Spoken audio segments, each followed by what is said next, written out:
Hello, everyone, and welcome to A Balanced Life with Dr. Jacquie here at Black Star Network. Let me just tell you, being out today often gives us challenges trying to figure out how we spend our time, with whom we spend our time, and whether or not we're releasing people from our lives. I know many of you already wrote it down on your vision boards. Many of you have put it in places on social media, and you're thinking about how do you release people from your life simply because you haven't developed balanced and healthy relationships. Well, today we're going to talk about it for a moment. We really need to identify, understand, discover what are some of the best ways for us to be able to create relationships through communication, through hanging out, through talking on social media. And today we are joined by some amazing individuals who are going to talk to us about what it means and how to develop relationships that are not only substantive but meaningful. Going to be joined today by our mom strategist, Charlotte Avery, Dr. Terry Witt Bailey of the Center for Leadership Development, our licensed professional counselor today, Aaliyah Watson, and of course, we're invited into our studio today, Stacy Owens, who will talk to us about what it means to have safe spaces for our employees. Welcome in, everyone. Thank you. Thank Oh my you. goodness. I am so excited that each of you are here today because your voices in this space really do matter to how we begin to develop relationships. And, today we're going to do a couple of things differently. I know our audience has been accustomed to all of our group being together, but I'm going to do some one on ones today. I think that as our audience gets to know each of you, and most of you will be with us throughout the course of the year, it's important that they understand how we develop this lifestyle of communication and building relationships. And I'm going to start with Stacy for just a moment because Stacy, in the work that you do as an administrator, as a school CEO, how are you helping your employees navigate the space that they are in and do it in a healthy manner? When I first opened the school, I thought I was creating a space where I only was going to have to work with students and making sure that our students was emotionally balanced and increasing their emotional intelligence. And through the journey, I started finding out some of my staff needed the same kind of assistance. So I like to start that process by increasing my teachers' social and emotional well-being for themselves and increasing their emotional intelligence. And it starts by first having an understanding of self. Before you can communicate and work with anybody else and talk with anybody else, you got to know who you are and what you bring to the table. So we do a lot of self-awareness. Do you understand your triggers? Do you understand your emotions? Do you understand the reactions that you will have to certain situations? Because the more you know and have self-awareness, the more you can be able to self-regulate. And that's the key. And then we can start talking about how we reach out to others. Now, that's an interesting concept that you're speaking about because oftentimes people don't know who they are. Dr. Whit Bailey, in the work that you do in the Center for Leadership Development, how important is it for you to understand not just your personality type, but your own quirks and idiosyncrasies and how they play out in the workplace? Well, I wish I could say that answer is easier said than done. It is important when you are looking, especially at other individuals and finding the flaws in others, that you look inward and find out why it is that you feel that there are issues or problems or quirks, as you shared. In the work that we do, we connect and help young adults, young African American youth succeed through what we call our principles for success. And they are character development, educational excellence, leadership effectiveness, community service, and career achievement. And what we are finding is that just as your previous guest shared, we need to look at ourselves so that we can make sure that those quirks that might be coming out internally aren't spilling over into our clientele. So we have to look inward. That's 100% correct. How are we doing? How are we connecting with others? Why are we feeling the way that we're feeling? Maybe we should be doing some testing or some looking at other programs or tests or surveys so that we can figure out why we respond the way that we do, why we react the way that we do, and why we move forward the way that we do. Now, each of those principles that you've just given, Dr. Terry, really do help us somewhat figure out Not everything that we do is going to be taught in school. Not everything is going to happen in the workplace. Charlotte Avery, as a mom strategist, and in your book, The 40-Day Tone of Voice, Tone Down, and working with your own children and others, there are often times that our kids are to learn in the home how to go out into the world. What does that look like for you? So, for me, I'm very conscientious of the fact that, I am my children's first example, my husband and I both. And they learn communication and body language and attitude and all of that from us first. And so for me, I really try to mirror the way that I want them to communicate with me by how I communicate with them. Now, I mean, honestly, I wasn't a professional at this because I really epically failed at it in the beginning, which is why I wrote the 40-Day Tone of Voice, Tone Down, and just talk about my journey as far as being a recovering yeller and the damage that I had already done, within my home, within my marriage, within my children, as far as my tone of voice. But I had to recognize, like some of, our guests have already said, I had to look at myself inwardly to ask myself, why was I communicating the way that I was communicating? Why was I feeling the things that I was feeling? What were my triggers that were driving me to raise my voice, to use, inappropriate body language? What was the reward? Because a lot of times when we communicate badly and we act badly and all the different things, it's usually because there's a reward that we're getting, even though we're making everybody else miserable. As a mom, it's now you're finally doing what I told you to do because I yelled. The reality of it is, and one of the lessons that I, continue to teach my children is that yelling is for emergencies. If you're not dead or somebody else is not dead, dying, the house is not burning down, or there's not something catastrophic going on, then there's really no need for you to yell and use inappropriate body language and all kinds of other things. And so I had to look, looking inwardly as a parent, but also, knowing, what behaviors do I want to see my children display within our home, outside of our home, and, just all the things. And so, as everybody else has said, it really does start within, where you are inwardly. Do you feel inadequate? What is it you're trying to control a situation or a person? What are you trying to get out of it? And so those are questions that I ask myself daily. And when I see even my own children or other children that I'm working with, when I'm doing like home rescues and things like that, I always try to find out what is going on internally and to see how we can get to the positive reaction that we want. I'd like to bring in Aaliyah, our licensed professional counselor, because we do need to talk about those things and how generationally we are helping others begin to have healthy relationships and build communication strategies that are successful in each of their lives. Hi, Aaliyah. Hi, how are you? Thank you for having me. I am doing well. I'm glad that you're here. Tell us a little bit about yourself and then share with us your thoughts and insights related to communication and building healthy relationships. Like I said, my name is Aaliyah Watson. I am a licensed professional counseling supervisor in Texas and Louisiana. I specialize in working with minority women with issues such as anxiety, depression, work-to-life balance, family stress, relationship stress, things like that. So great things like along the lines of what we are discussing today.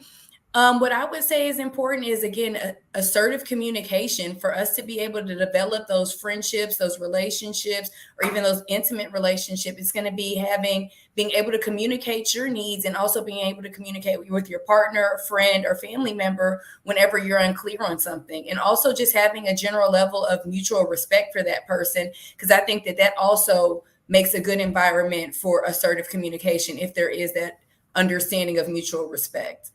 Absolutely. Along with Aaliyah, I do want to bring in Stacey Owens to talk about that for a moment because these generations are now crossing over into the workplace. And there are times when, we were born in a generation where children were to be seen and not heard, and you didn't step into grown folks' business and you didn't talk when you weren't supposed to. So Stacey and Aaliyah, how is this playing out in the workplace as you're developing healthy spaces for people to have an environment to work? We also bring some of our childhood self into that space. How are you navigating those nuances? And talk to us a little bit about those things that you share in your book. You want to take that first, or you want me to go? I was about to Okay. say I can go first if you want. I think for me, it kind of goes back to what I said, a mutual level of respect. And I know because I'm speaking from personal experience. When I was working in the psychiatric hospital, I was in my early 20s. So a lot of people weren't open to my feedback or insight, but it's like, you should respect that I am capable of doing these things because I have the same level of education and I went through the same process as you. So I think it's going to be a mutual level of respect and being able to communicate like, well, hey, I see that you're bringing this idea. However, we've always done things like this way, but however, we're open to your insight, or why do you feel as if that we should start changing things and doing it that way? So I think it's going to be, again, having those open dynamics to communicate. Yeah, I agree. I think it's interesting in my environment because I have to manage between students and adults. And so you have this generation of youth who can just freely speak their minds. They're used to just coming in and saying, this is what I want. And they want people to create space for them to do so. And then you mix that with a generation of teachers who, if it's not a young teacher, my older teachers who's like, hey, I just want you to do what I told you to do when I told you to do it, and we're not going to have this long conversation about it. And now everybody's feelings are involved because now the student is emotionally upset because they feel like they're not being heard, not being seen, not being listened to. And then the teacher, her emotions are off kilter because she feels like you're disrespecting. So it needs to be open and honest communication. And we have to stand back and give a little bit of empathy as adults and put ourselves in the place of whoever we're communicating with so we can start to see it from a different lens. I think that's the hardest and toughest thing to manage today. Now, if I was to just go straight adults, I'm always telling the adults in the building, when you say you want open and honest communication, most people don't have a problem coming to you and being open, but are you always being honest? Honest, not in terms of telling truth, but honest in making sure that, in telling terms, you want to tell the truth, but I'm saying it from a perspective of, are you truly sharing what's in your heart to share for what's going on with you? Or are you just leaving space where you want somebody to figure it out or assume? So we often say, I have an open door policy. And then when I ask you, are you okay? You'll say yes. So I have to always follow up. Now tell me what you really feel. Because if you're not going to really say what you're dealing with, then how can the other person that you're communicating with really authentically bring a solution or anything to the table? So I find we have to define, even when we say be open and honest, be empathetic, what does that look like and sound like for your environment? Absolutely. When we come back after the break, let's talk about that for a moment. What does it really mean, not only to be open and honest, but how do you bring your personality and your authentic self to the table? We'll be back after the break.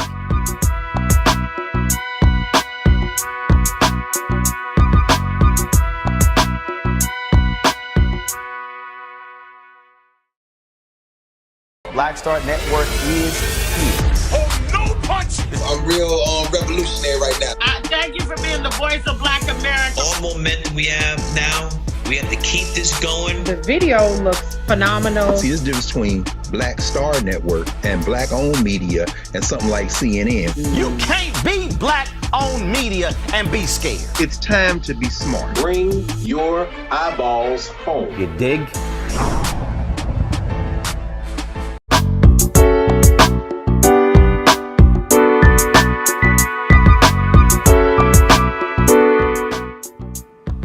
Welcome back, everyone, to A Balanced Life. And as you can tell, learning how to navigate the nuances of going back into the workplace after this pandemic, dealing with our family members, building healthy, strong relationships is always not easy. I want to have this conversation with Dr. Whit Bailey for just a moment, because as we talk about leadership, we are a leader of one first. You have to discover what it means to guide yourself, lead yourself, and also know what are your traits, what are your personality, what is your characteristics. Dr. Whit Bailey, in your development of people, how are you engaging in helping them find that balance between who they were told they should be and who they're in the process of becoming? Because oftentimes there's a clashing there within the soul of that person. Actually, I 100% agree with that, especially when you're coming into the workforce. And so we'll talk about people coming into the workforce. Where I work, there are several generations of individuals. I'd like to say that I'm a young person, but I'm just young at heart now. and we have people that are working in our environment that are, I could be their grandmother, and so my idea of professionalism might be different than their idea of professionalism, how you dress when you come to work, what you might say, how you show up to a meeting. And so one of the things that we like to do is to look at our personality traits. Now, there are lots of different ways to look at personality traits. I also like to do a shorter version with the staff, which is love languages. And some people are familiar with those love languages. I think it's acts of service, physical touch. I wrote them down. Let's see, words of affirmation, gifts, and quality time. Those are simple to look at. When we look at Myers-Briggs and those personality assessments, it's a little more detailed and more specific to the individual. So once we're able to figure out, or the individual is able to figure out, for the most part, what type of personality they have, then they know, again, how they respond, why they respond to certain things. They know who they will be more apt to compliment and work with. They'll know if they are the supervisor, why they aren't able to communicate in the best light with maybe some of their staff members, or vice versa. And so I know that was very helpful for me when I first did Myers-Briggs. You know, I just got the 4 letters and memorized the 4 letters, but didn't really quite understand how that helped me to develop as a person, how that helped me to be able to come to meetings and to interact with my staff and to know myself well enough to know how I could interact with others. And then it helps those others. So there are a lot of personality tests that are out there. I'm not trying to sell one over another, but again, it's helping you to understand yourself first. And then that way you can interact better with others. Because at the end of the day, you want to be productive in the workforce. You want to be productive in the classroom. You also want to be productive at home as you interact, with your loved ones at home. So it's not just about being in the business world. It's about how you interact with your loved ones at home also. I can absolutely agree with that, because you have your personal self and your professional self, and each of those things you find you out into the world. Charlotte Avery, let's talk about that for a moment. As Dr. Whit Bailey mentioned, the love languages, I know that a part of the work that you do in rescuing families and in having your own little people in the house, they're now of all these different ages, Charlotte. So at what age do you find, or have you found it beneficial to help your children identify their personalities and how they present themselves at school, in athletics, and then now as they're starting to work in those spaces? So that's such a really great question, because I believe that, you have to start out how you're going to hold out. And so for me, I have always taken the attitude that, I have to instill certain behaviors and things in them, and character traits in them when I'm seeing their character traits, because, we all have character traits. Some of us have very strong personalities. I know that I do, which helps me to have very good leadership skills.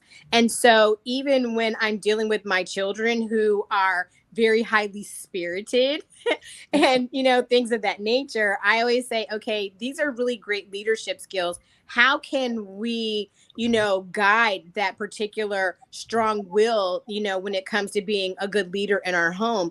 And honestly, I it's something that I pray a lot about, and there are things that I develop in them, and I see them from a very young age, because I heard a statistic that said that who your child is at 4 is who they're going to end up being at 14, at 24, or whatever. And so I believe that as parents, we can't just start instilling integrity and values in them when they get older. We've got to start them when they're young. We've got to teach them, the importance of respect and, saying yes, ma'am, and no, ma'am. Mind you, that might be generational, but I come from that generation. And so, even, being what some people might consider an old school parent, I just believe that you've got to, look at your kids for who they are, even pretty much coming out of the womb. And you've got to start doing that right then and there, because if not, you're going to miss a window of opportunity. And now the things that you should have done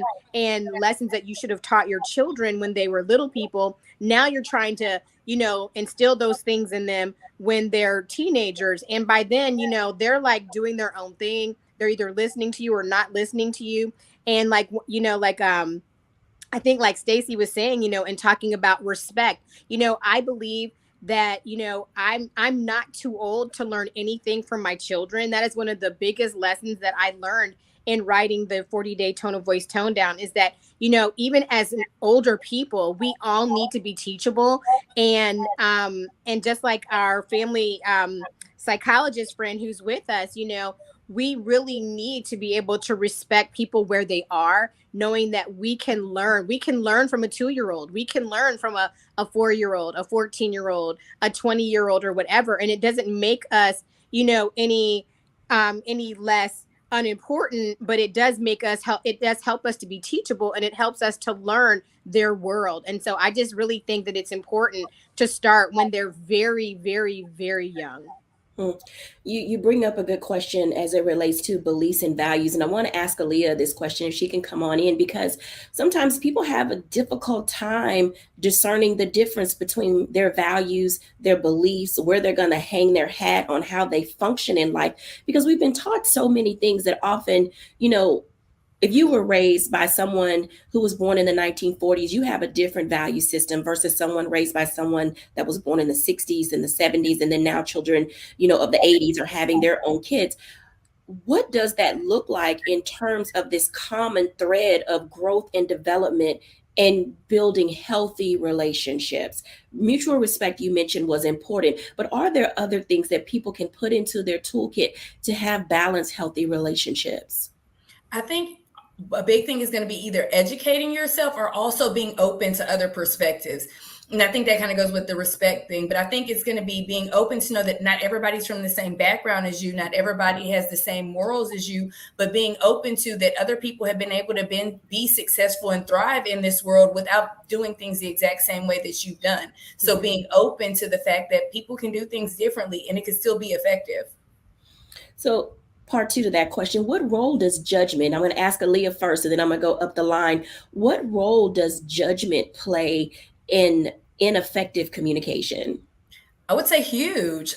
Even us being minorities, a lot of people probably might assume that like, oh, we're not educated, or, oh, we're going to use a lot of slang. Like for even other different races, like Hispanics, people might think that, oh, they don't speak good English. So I think a lot of people, it's very unfortunate nowadays that people will judge you and make assumptions about you before you even open your mouth. Even though the old saying goes, don't judge a book by its cover, most people tend to judge first. Charlotte? I echo everything that she just said, because some things are cultural, some things are ageism, some things are gender bias or whatever. And so, I really don't have anything to add to that. All I can say is amen, sister, because I agree with everything she just said. Dr. Whit Bailey? It's been said that it takes 7 seconds to make 11 impressions about a person. And it's unfortunate because, again, you bring your culture into the situation. So I live in the Midwest. And so there's certain things that just fit in the Midwest. As an African-American woman who's 60, it's different. And so we have to make sure that we realize what we are doing and what we are bringing to the table before we judge or have impressions about others, because we're going to bring that. But how we respond is most important. Mm-hmm. Absolutely. Let me invite Stacy in on this, because you just mentioned, Dr. Whit Bailey, that you're from the Midwest, and Stacy is in the just below or above the Mason-Dixon line. And I know that being where she is, culturally speaking, there are often issues in that space. What role does judgment play for you in being able to help your people communicate effectively? Oh, I'm just like everybody else has said. Judgment is huge. We come into the conversation with most people come into the conversation already with their perspective of who you are, just by looking at your external being, or looking at, or what they may know about you or have heard about you. And sometimes that can block being able to have those effective communications, because you're not going to hear me for who I am, or it may hinder you because you haven't taken time to know me beyond your perception of me. So yeah, judgment plays a huge piece in communicating with others. Absolutely. When we come back after the break, we're going to talk a little bit about what it looks like to build. What are some of the building blocks that are necessary to having healthy, balanced relationships? We'll be back in a moment.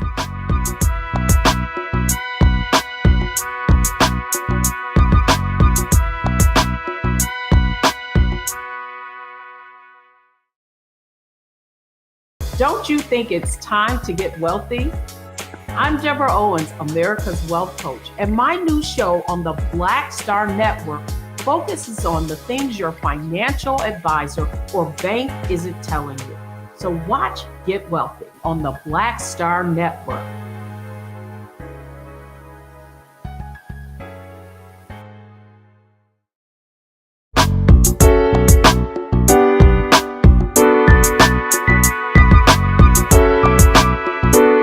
Welcome back, everyone. As you can see, judgment plays a part. Who we are plays a part. Where we live, our environment, our experiences all play a part in how we build these relationships.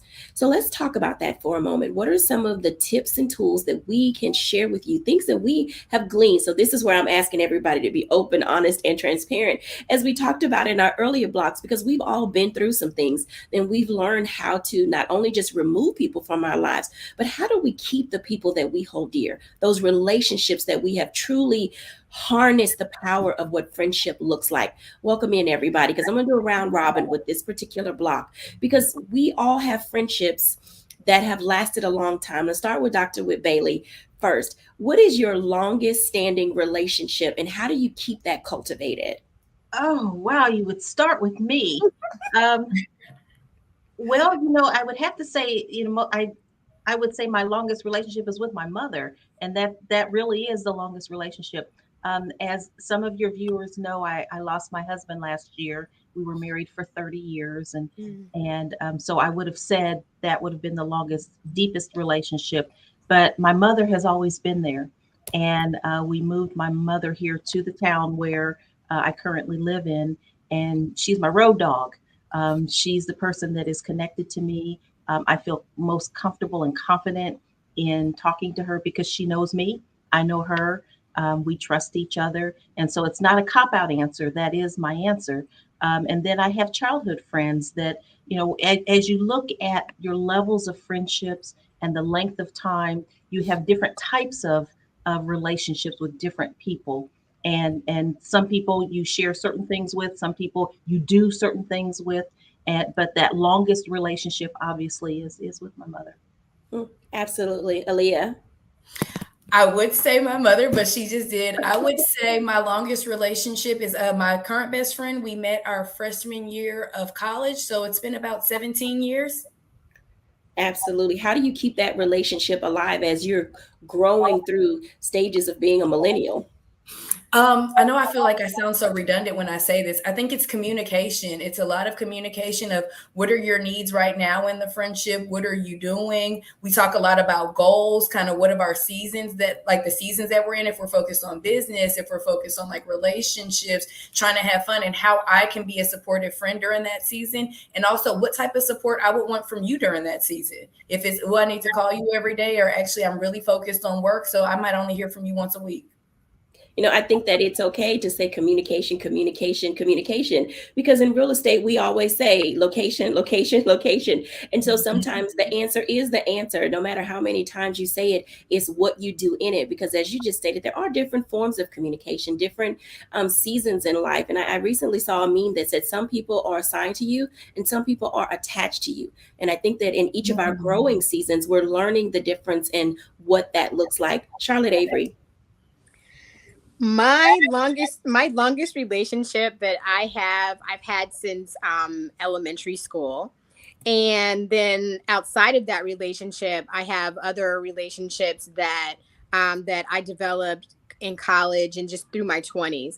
And I will tell you that the one thing that keeps those relationships, thriving is, the intentionality and just being a person who nurtures relationships. I'm not a person who has to talk to my friends every single day, but I am very intentional about the nurturing of our friendship and our relationship and And I don't believe in having relationships that are not reciprocal. That I don't have relationships with people who are takers. We are people. We are sisters who support each other, and we're there for each other through the good times and the bad times. And they're not just riding with me because everything is great, grand, and wonderful. I mean, these are people who've been with me through the blood, sweat, and tears of friendship, of marriage, of birthing children, raising children, through sickness and all kinds of things. And so, it's, to me, it's not really the amount of time that I spend with my friends, but the quality of time that we spend together, and just us all being intentional about nurturing the relationship for what it needs to be. That is called the law of reciprocity. Charlotte, I want to ask you a second question before I go to Stacy related to that, because oftentimes kids fall out of love and fall out of friendship because someone didn't text them back right away, didn't respond kindly to a social media post, or simply ignored them when they were passing by in the hallway. How do you help our children navigate, what you just said? Because that does come with some type of maturity to be able to know that, we're friends because we do this or that together, but I'm still your friend even if we don't do this or that together. Absolutely. I teach my children, that we have friends for reasons and seasons. And, just because everything might be going fine and hunky dory in your home and your household doesn't mean that everything is going on fine, hunky dory in somebody else's household. And so I try to teach my children about humanity, and knowing that just because, somebody seemed like they were, in friendship love with you today, it doesn't mean that they don't love you tomorrow. It just means that they might have some things going on that they may not even want to discuss with you. And so I just teach them how to, be empathetic to others, and to also realize who they are, because, we also teach people how to treat us. And so, I teach them, you don't have to accept inappropriate behavior, but it is important that, that you respect your friends, that your friends respect you, and for you to, really kind of like dig in sometimes and not just cut people off, to be like, oh, well, you're not talking to me and you unfollowed me on social media or whatever. Don't just cut people off. Don't cut your friends off that you said that you valued, but to really dig deeper, especially if it's a relationship that you value and that they value, to say, hey, what's going on? Have I done something to hurt you or harm you? And then if they're like, no, we're just not vibing right now, be okay with that, even though it may be painful at the time, but be okay with that, and remember who you are, and that there are other special people in the world who really want to love you and have some of your time. Absolutely. Stacy, talk to us about your standing long relationship, and how you're keeping that together. I keep my circle really small, but I do have this one individual who I would call her my best friend. We've been in each other's lives for well over 20 years. Because my son is 30. So we've been in each other's lives since our children were little. I would say what has helped us is we have mastered the art of confrontation.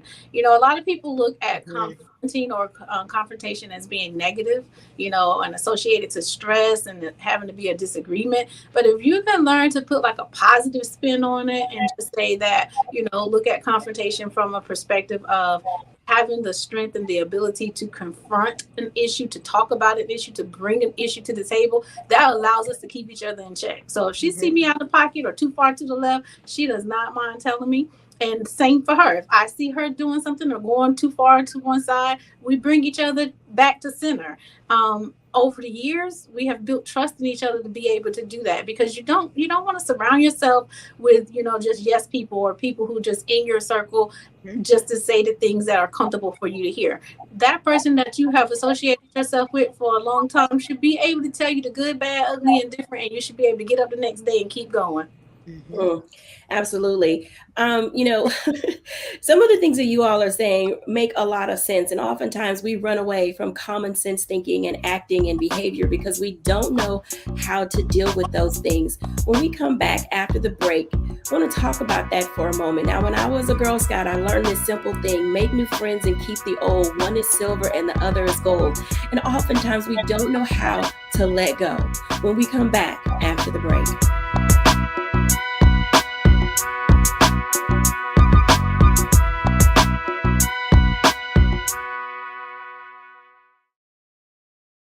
We talk about blackness and what happens in black culture, we're about covering these things that matter to us, speaking to our issues and concerns. This is a genuine people-powered movement. There's a lot of stuff that we're not getting. You get it, and you spread the word. We wish to plead our own cause. Too long have others spoken for us. We cannot tell our own story if we can't pay for it. This is about covering us. Invest in black-owned media. Your dollars matter. We don't have to keep asking them to cover our stuff. So please support us in what we do, folks. We want to hit 2,000 people, $50 this month, raise $100,000. We're behind 100,000, so we want to hit that. Y'all money makes this possible. Checks and money orders go to P.O. Box 57196, Washington, D.C. 20037-0196. The Cash App is $RM Unfiltered. PayPal is R Martin Unfiltered. Venmo is RM Unfiltered. Zelle is Roland at RolandSMartin.com.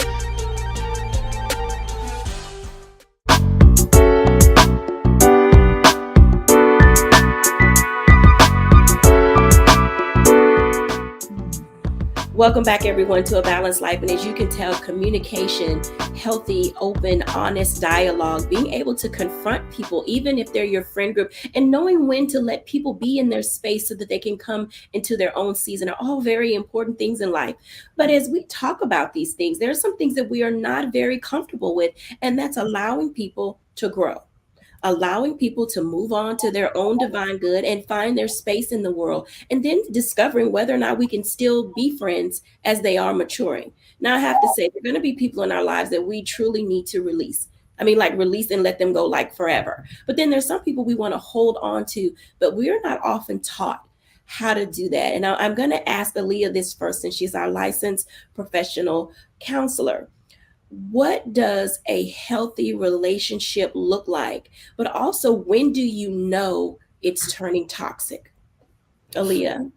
I think, again, we've talked a lot about respect and communication. So when those two things seem to be a little off, that's how you can notice that it's becoming toxic. But I'm always, and I advocate to my clients, trust your gut. Whenever your gut is like, this isn't healthy, this isn't right, I don't like the way that I'm being treated. This goes for males and females. Trust your gut. And then whenever that gut feeling comes, have a conversation. And if your concerns aren't even heard or validated, that might be a time for you to reevaluate the relationship and how you choose to continue to interact within it. Absolutely. Dr. Whit Bailey, along those same lines, how do you manage those things in the workplace? Because oftentimes workplace relationships can become toxic and you have to separate yourself from those things. But also, what level of maturity and personality do we bring to the table in order to navigate those things while we're trying to decide how to land? Yes, I think the most important thing for me is to model it. And so if I'm going around talking about other people or sharing things that are not appropriate or information that shouldn't be shared, then I'm not the good model. So I need to make sure that I'm being professional. I need to make sure that I'm bringing positivity into the room or into the space. I need to make sure that I am about the business of the organization. After hours, I need to continue to do that. So I can't take that mask and put it somewhere else and decide to be overly personal about information that shouldn't be shared. So I have to be that model as the supervisor so that they know that they can't come to me with mess. I'll call it mess. And so because I'm doing it, the hope is that they will do that with their respective staff members. Now, if there's an issue or a problem that comes to the table, then it is important to address it, to say this is information that is confidential, you shouldn't be sharing it. And if it's shared, then we have to come to the table and again and say, this information was shared, it didn't come from me. How did it happen? This is not correct. So we have guidelines and in our employee handbook that we follow, but the top thing is to make sure that you are modeling it. So I'm not pretending to be a person at work. I'm who I am. And after work, I still need to be that person. We could do an entire show on chameleon behavior, but I'm going to move on to Stacey with this question simply because the second part of the title of her book is a guide to building an emotionally healthy workplace. Talk to us about that in dealing with relationships for whatever reason in the workplace that could go awry, and how in your book you talk about making the workplace a safe space for people? Yeah, so if I was to build off of what the doctor was just saying, we coined that as having group norms. So go ahead on and identify how we're going to work together as a team so that we're on the same page in terms of expectations of each other. And that also sets that foundation so that if someone is not, operating within that norm, then we can confront them and hold each other accountable. When we master the art of confronting with our employees or our coworkers, that helps us to continue that open and honest communication. It builds that group efficacy.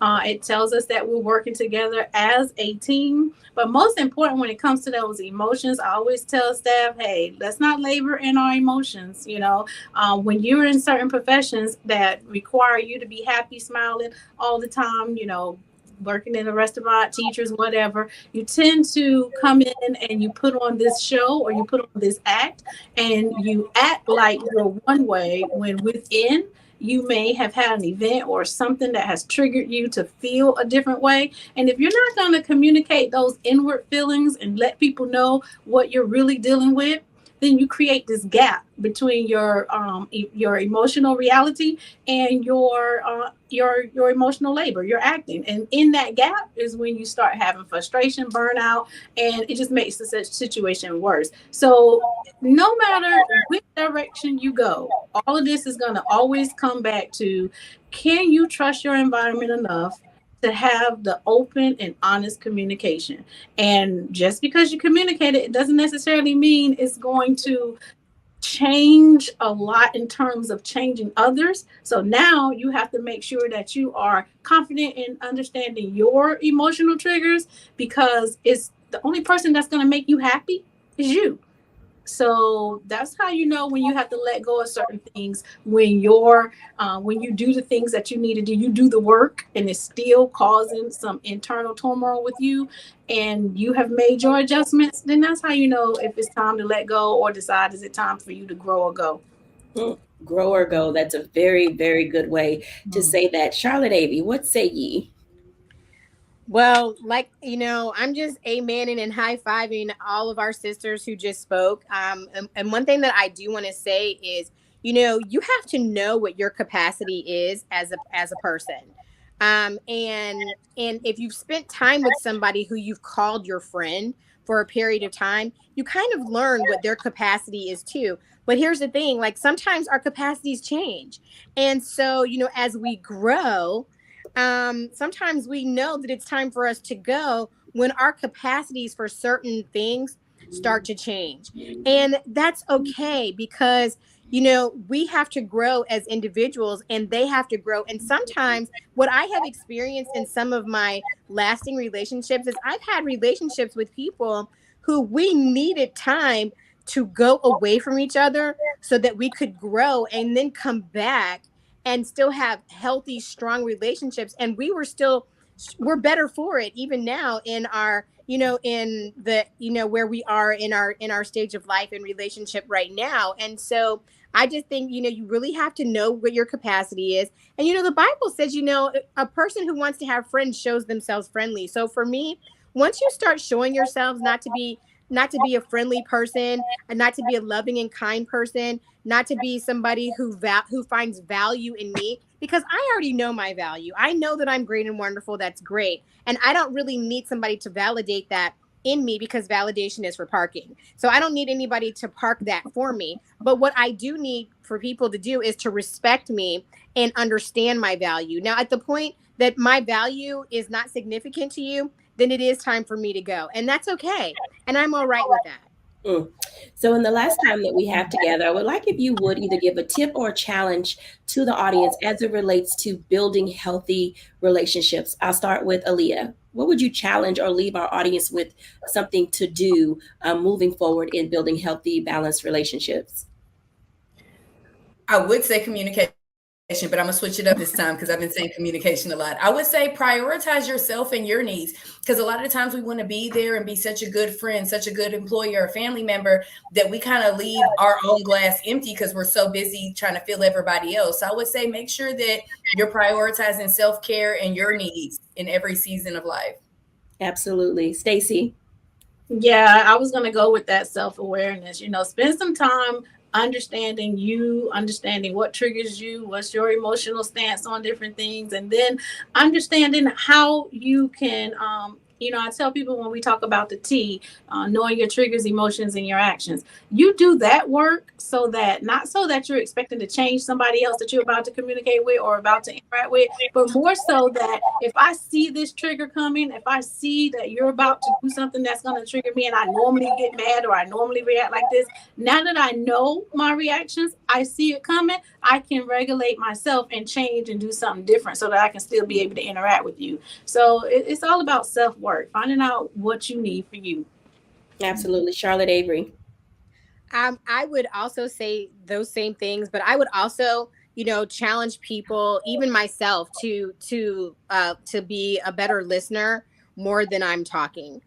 Because I think a lot of times when we're dealing with relationships, we are always kind of prepared to be on the defense or the offense, and we don't really listen to people because as they're talking, we're already preparing our, what our rebuttal is going to be. And so for me, I would just challenge people to listen more than you talk, so that you can, and guess what? And not only to other people, but even listen to yourself, because, like Stacy was saying, and talking about self-awareness and everything like that, like you've got to also listen to you. It's not just listening to other people and their needs, but also listening to the things that are making you feel a certain way, that you can ask yourself the who's, the what's, the when's, the where's, the why, and how this is impacting me. Absolutely. Dr. Whit Bailey? Right on target, right on target. One of the things that I like to tell people and to tell myself is to listen to what people are not saying. Listen to what is not happening, and understand that people go through seasons of life. It's not spring, summer, winter, fall seasons, but certain things may be going on. And so that causes them to say or not say, or do or not do. But look at what's happening in between the sentences, in between the lines, so that you know how to respond and give grace when it's necessary, give support when it's necessary, and give space when it's necessary. I love all of those things, and I think that they're equally important as we discover how we're going to, continue to move throughout 2023. Some people we're going to keep, some people we're going to let go, and then oftentimes we just need to spend time with ourselves. When we're back after the break, I'll give my reflection.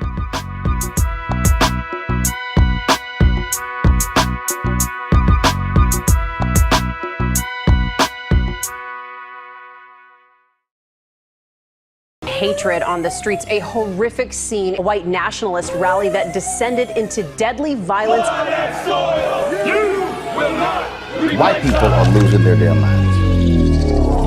As an angry pro-Trump mob storms the U.S. Capitol, We're about to see the rise of what I call white minority resistance. We have seen white folks in this country who simply cannot tolerate black folks voting. I think what we're seeing is the inevitable result of violent denial. This is part of American history. Every time that people of color have made progress, whether real or symbolic, there has been what Carol Anderson at Emory University calls white rage as a backlash. This is the rise of the Proud Boys and the Boogaloo Boys. America, there's going to be more of this. Here's all the Proud Boys, guys. This country is getting increasingly racist in its behaviors and its attitudes because of the fear of white people. The fear that they're taking our jobs, they're taking our resources, they're taking our women. This is white fear.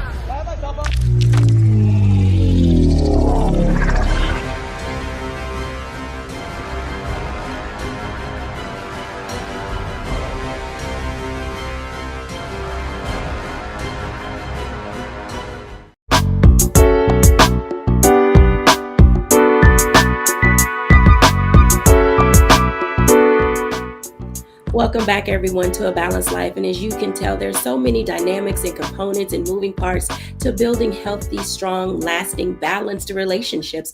And a lot of it begins and ends with who you are, discovering who you are as a person, recognizing what you need and keeping that top of mind, being intentional about taking care of yourself and who the people are that you allow in your life. Literally, it's not just how we spend our time, but who we spend our time with. So I'd like to leave you with this.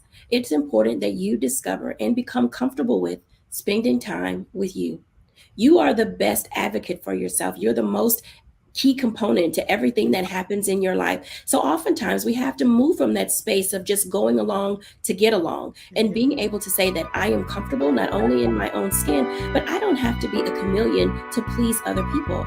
We are the wild card in every situation that we face. And I think that as we move throughout this new year, love you more than you love anything else. Thank you for watching. Bye now.